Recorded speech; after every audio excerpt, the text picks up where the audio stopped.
Salut, c'est Scali, merci de regarder mes vidéos.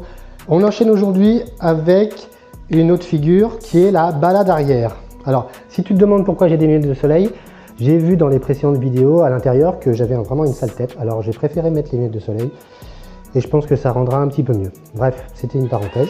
Une parenthèse, c'est une autre figure qu'on apprendra plus tard d'ailleurs.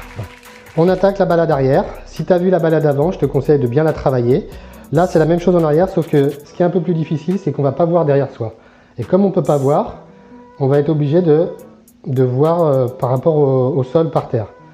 Donc, normalement, en marche arrière, on regarde toujours du côté du pied qui passe en premier. Si on a fait le serpent arrière, par exemple, pied droit en premier, on regarde à droite. Si c'était le pied gauche en premier, on regardait à gauche. Là, pour la balade, moi, je pense on va garder un côté, soit on regarde d'un côté, soit on regarde au milieu. Au milieu, c'est pas terrible. Donc, on va essayer de garder un côté. Je me mets à droite du premier pot, mais à gauche en marche arrière. Et donc le pied droit va passer en premier vers la diagonale. Hop, pied gauche, pied droit, pied gauche.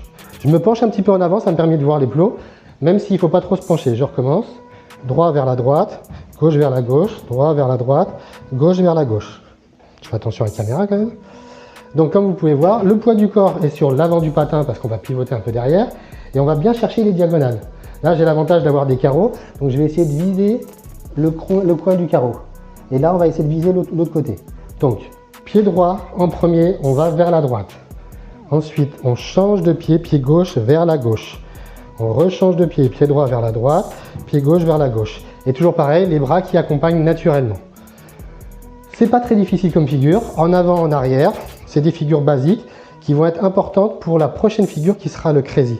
Là, on est sur des croisés avant et des croisés arrière arrondis.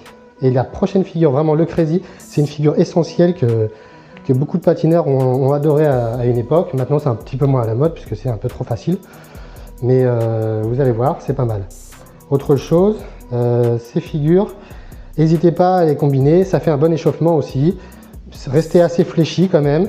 Et donc, poids du corps sur les pointes de pied avant. Si vous avez des questions, toujours pareil en commentaire. Un petit pouce bleu, un cœur, abonnez-vous. Je sais que pour la plupart d'entre vous, tout le monde ne regarde pas les vidéos jusqu'au bout, c'est un peu dommage, mais bon. C'est des vidéos qui aident à expliquer les figures. J'ai aussi fait des vidéos très courtes avec les figures, vitesse réelle ralentie. Ça vous permet vraiment d'avoir que la figure à travailler. N'hésitez pas à regarder ces autres vidéos aussi. À bientôt, ciao!